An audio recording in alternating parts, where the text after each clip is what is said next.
Yo, what's going on, guys? GZTV back with another one. We are here late night after all the NBA action has transpired. It is, it was Thursday, January 26th. Hopefully you guys' New Year's going well. We had 6 games on today, so I'm just going to talk about them pretty in depth. I watched a decent amount of basketball. I watched a little bit of the Knicks and Celtics. I watched Bulls, Hornets, Mavs, Suns. I watched about 3 of the games. There weren't super good games on, but there were some close ones. Yeah, let's just get it going though. I kind of got to make a thumbnail after this and probably chill out before I go to bed. But we have the Knicks and Celtics. Julius Randle scores 37. The Knicks rally to beat the Celtics by 3 in overtime. The Knicks are a young team that's still learning how to string together victories, and tonight they were able to get it going. Great night for Julius Randle, been playing some amazing basketball recently. I'm aware that the All-Star starters were announced, but I don't think I'm really going to touch on that much. But yeah, Jalen Brunson played some huge defense in OT, I gotta admit. Jaylen Brown and RJ Barrett were trading some clutch shots late in the game. Jericho Sims was playing some good defense on Robert Williams, one of the most athletic players in the NBA. Jason Tatum got dunked on. That was fun.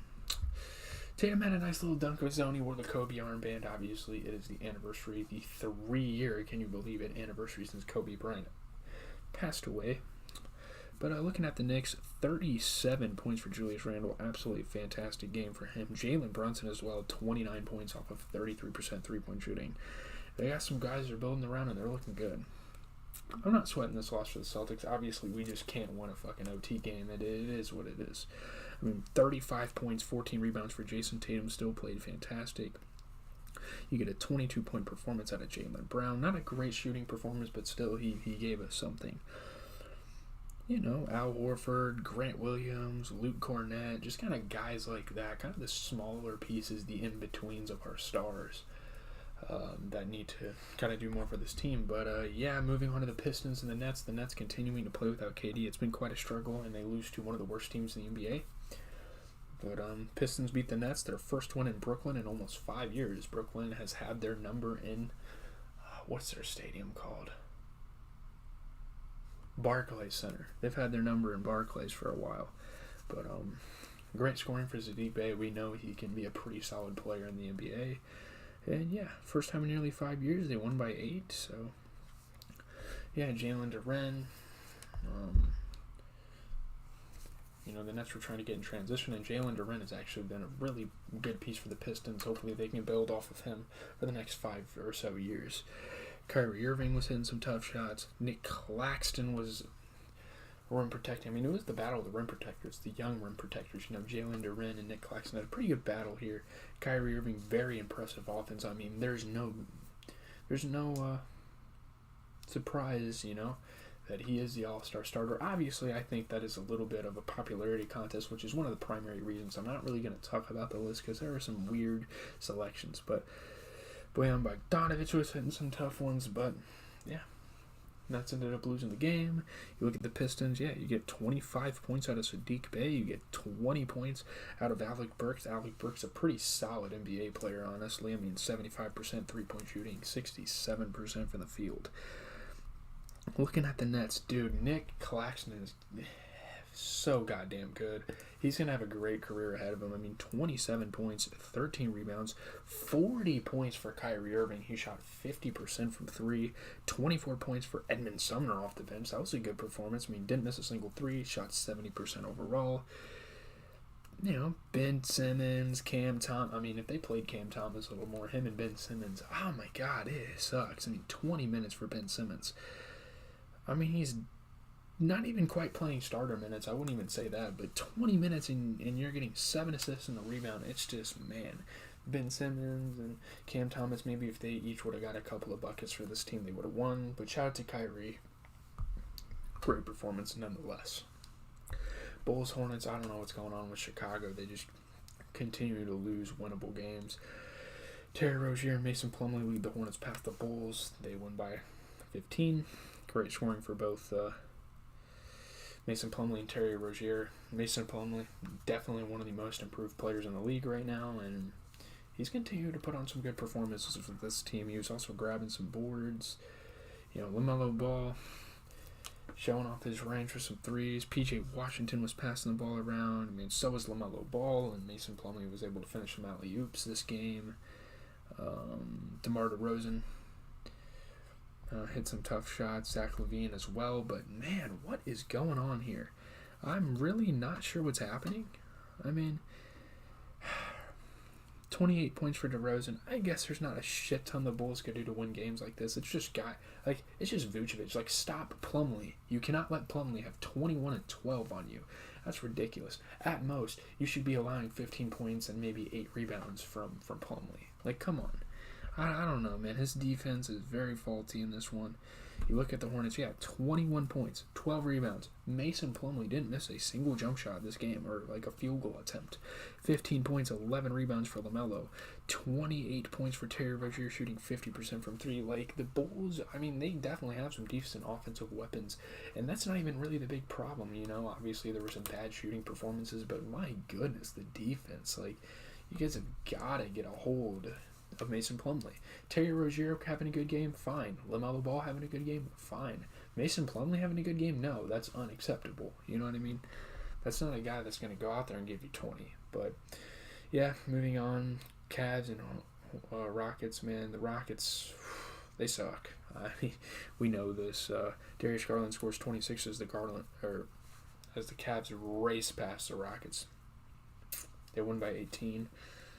Great scoring for both Darius Garland and Evan Mobley, putting in some good contributions for the squad. Obviously the Houston Rockets are already shorthanded as a healthy roster, let alone not having their stars.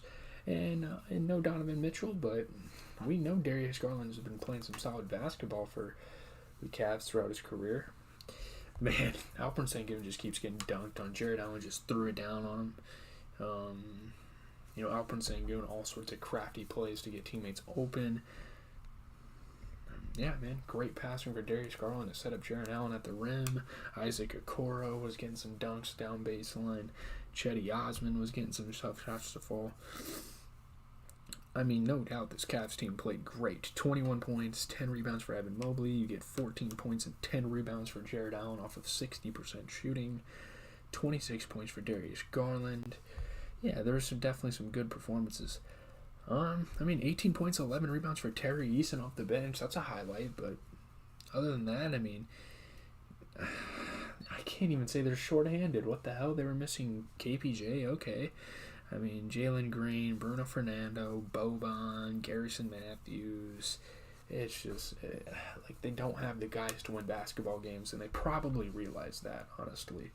Mavs Suns, one of the better games of the night. This was pretty good. Luka was out, so it kind of balanced everything out for this game.